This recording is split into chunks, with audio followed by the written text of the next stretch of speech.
So my name is Courtney O'Connell. I work for Rutgers University in Leadership and Training and have worked with the Big Ideas Conference and the new Idea Blend EDU, getting things off the ground. I am today hosting an interview here with co-founder and CEO of Surprise Industries, Tania Luna. She's a surprisologist, an educator, an entrepreneur, and genuinely passionate about life. And she has a big idea about surprise and the element of surprise that we're going to hear a little bit more about today. So, Tania, if you could get started, tell us a little bit about yourself and what is your big idea? Sure. I love your introduction. Thank you so much for that. I guess the main way to describe me is someone who's absolutely obsessed with the psychology of surprise and the applications of surprise. And the main way that I think about it, I guess the biggest idea of all of this, is that surprise is becoming an increasingly important emotion to consider these days. I think that something that we all have to consider is that our world is fundamentally changing. In a few ways. One big way in which surprise is related is that the world is increasingly unpredictable. We don't live in a place anymore where we could have a job for 50 years. We don't live in a place where we even know what the weather will look like 10 years from now. Everything is increasingly unpredictable, increasingly changing.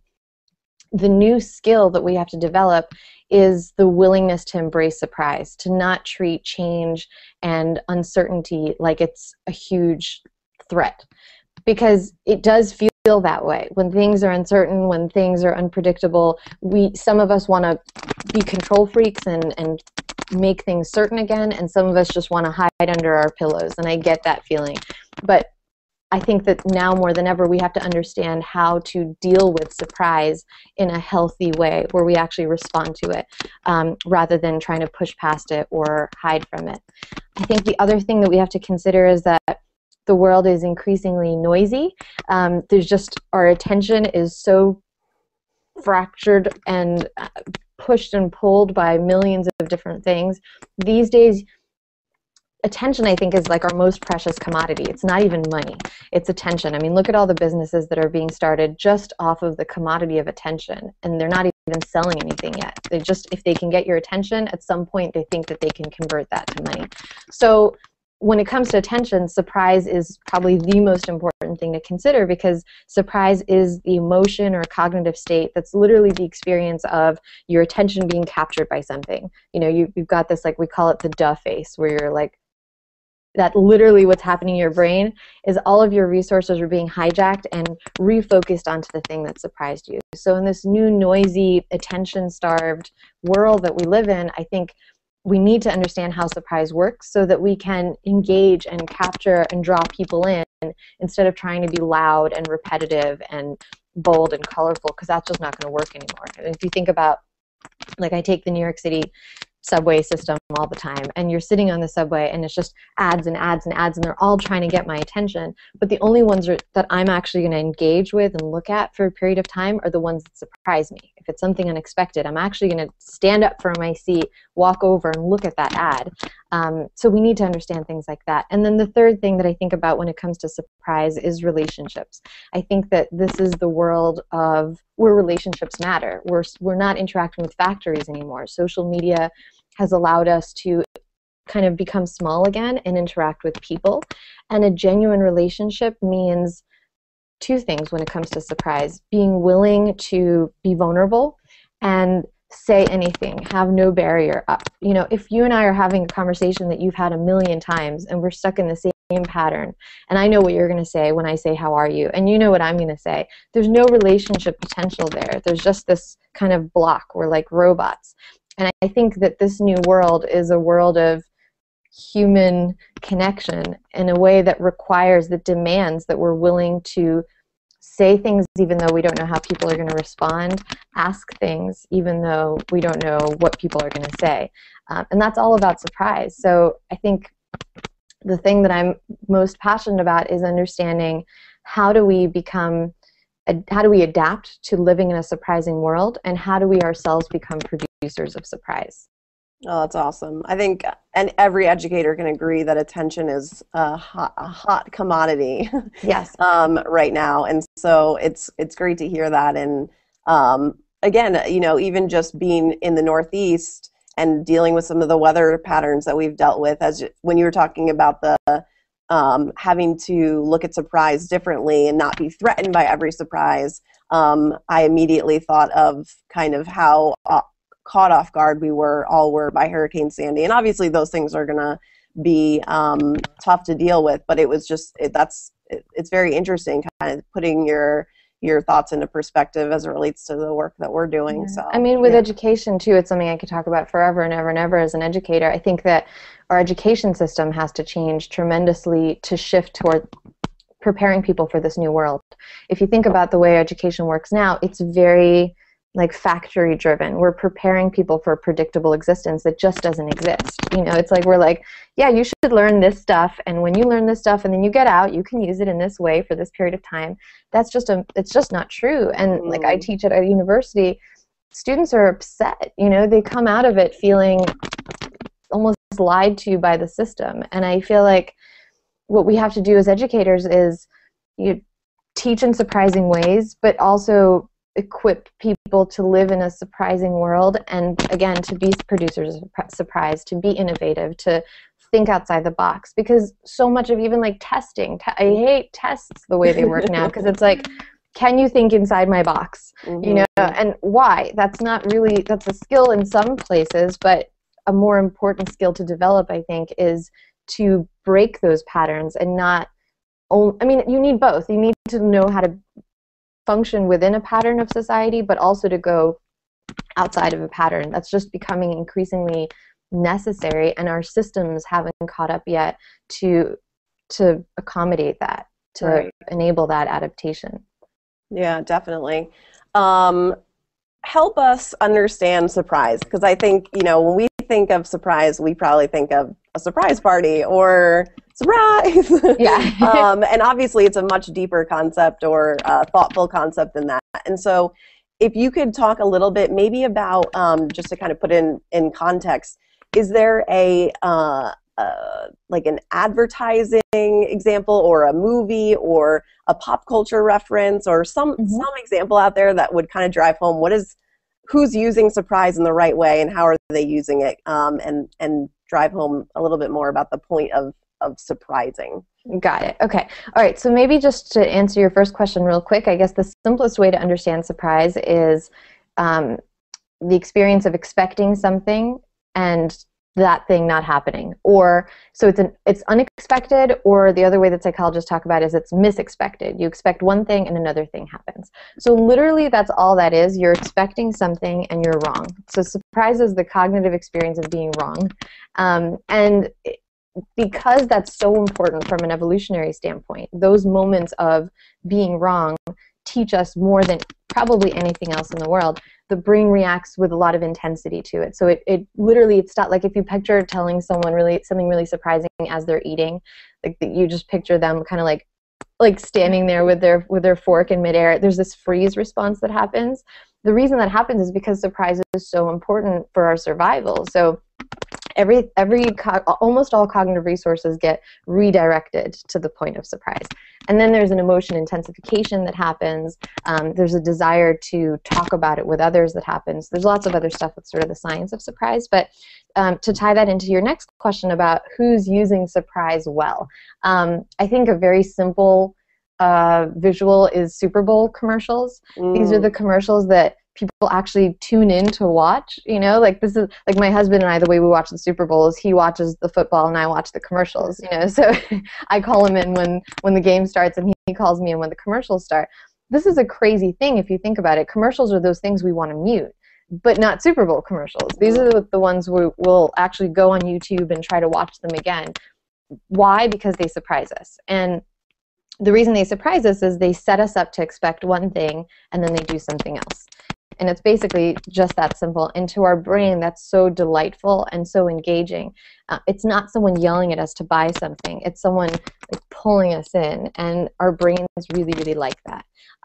If you think about addicting shows, like I just started watching Lost. I can't believe I never saw that show, but it's on Netflix. And J.J. Abrams actually talks a lot about this concept of mystery boxes. So having these little like unknowns hidden around the show, and then unexpected things popping up, and people can't stop watching it. I mean, I watched it for like, I'm embarrassed to say, 4 hours straight in the middle of the night last night, because I'm like, what's the thing that's going to happen next? I know something's going to happen. I don't know what it's going to be. And it's almost like if you guess it, then you're disappointed.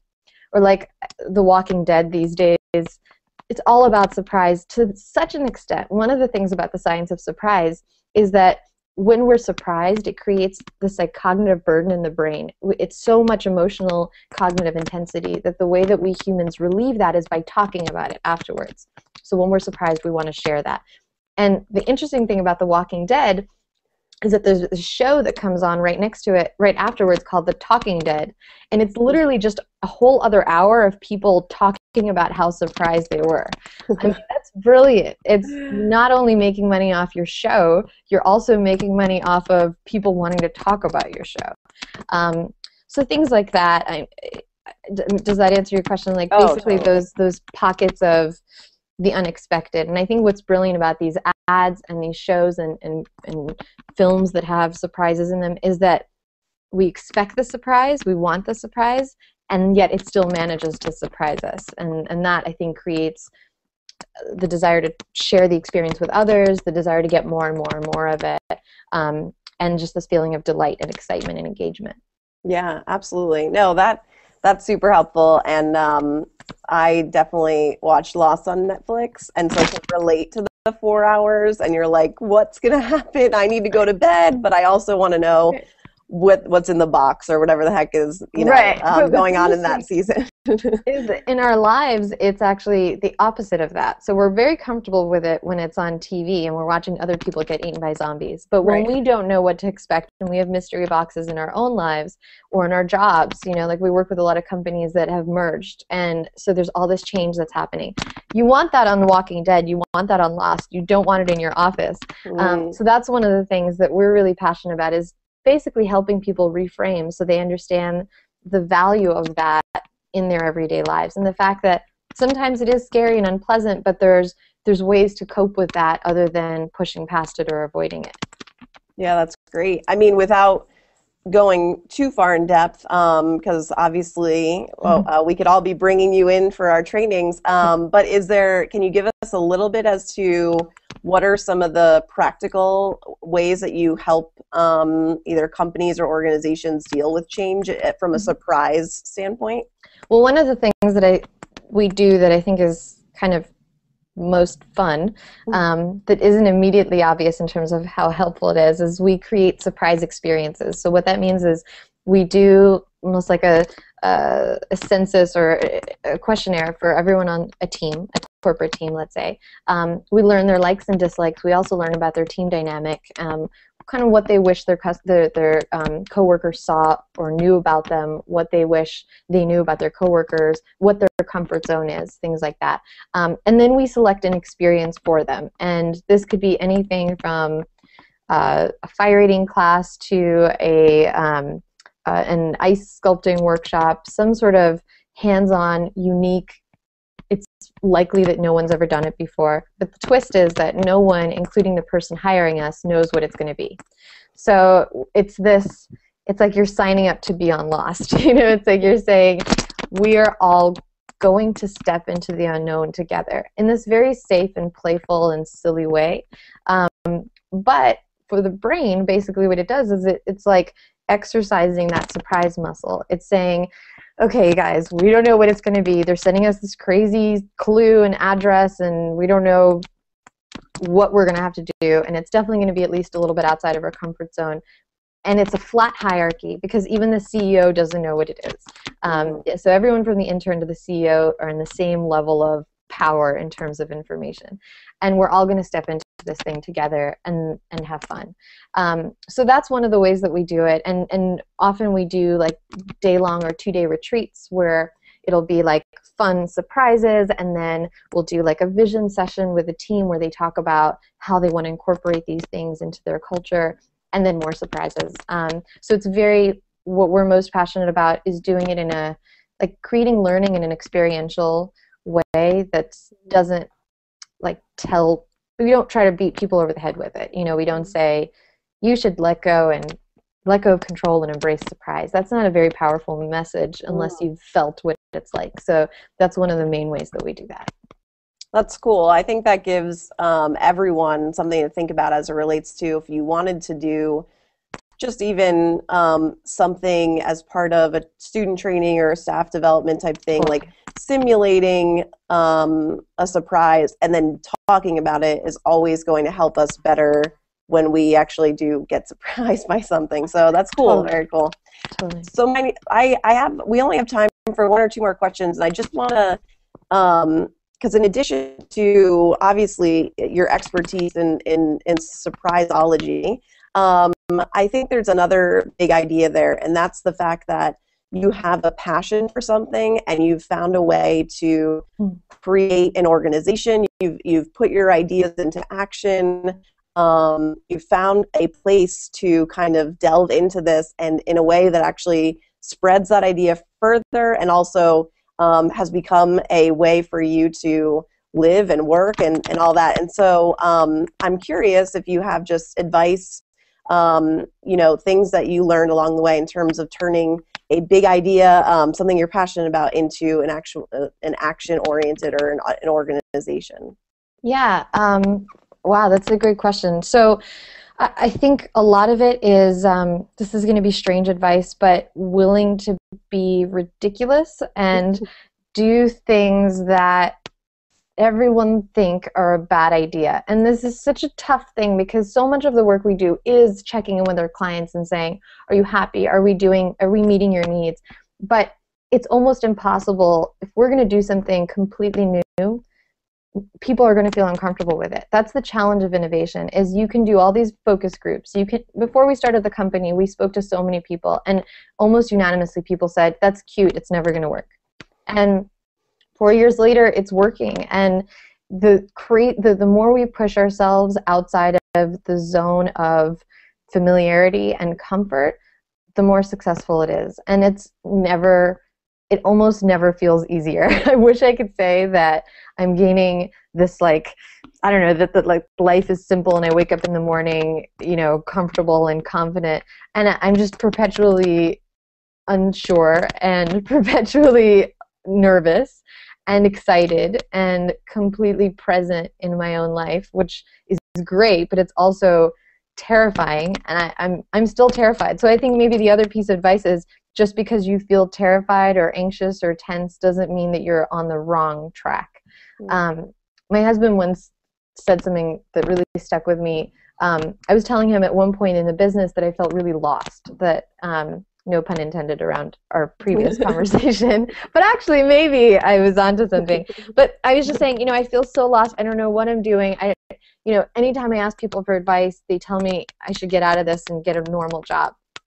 And so he said, well, maybe you are lost, but to be an explorer, you have to be lost. If you're an explorer, it means you don't have a map. And so the difference between being lost and exploring is how you see that experience.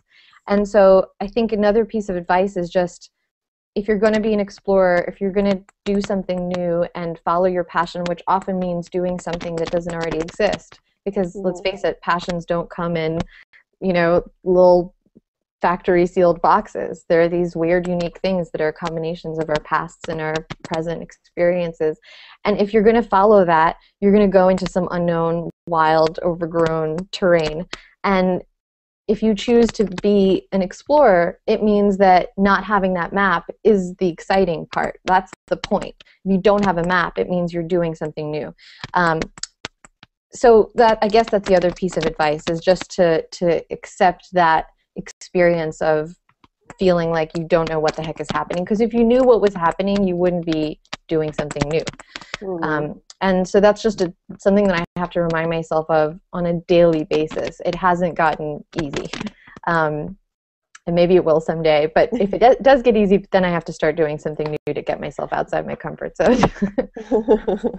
Yes. Well, that's super helpful. And I think for a lot of us on campus, working with students, and maybe we're not creating a venture, an entrepreneurial venture, but we are creating new things on campus, and totally can relate to particularly what you're saying about, you know, we create a lot of things for students that we know that is important for them to experience, but they may not want it or know that they want it or know that they need it. And so that's really great advice and helpful to hear that we're not the only ones that experience that, and that it's definitely something that's happening. It's like a paradox, you know. You want to check things first. You want to check the water before you dive in, but the way we also do things is we iterate a lot, so we try things as early as possible, and then we see how people react, because you don't know how people are going to react by asking them. You have to give them the experience and then see what their feedback is. So I don't mean to say that we shouldn't care how people respond. That's obviously really important, but it's almost like you have to do it first, see how they react, iterate, try it again, and so on. Yeah, absolutely. Well, this has been great, and we really appreciate you spending the time with us. If you're watching and you are interested in bringing Tania to campus or want to hear a little bit more from her, we're going to have her information on our website. This has been a Big Idea interview. If you're interested in participating, either being interviewed or if you'd like to host an interview, we'd love to hear from you. And once again, we just want to say thank you to Tania for spending time with us, and really appreciate you just sharing your wisdom about surpriseology and all the good stuff that you've been working on over the last couple of years. Thank you so much. This was such a pleasure. Thank you. Great. Well, thank you very much, everyone, for watching, and we will have more to come.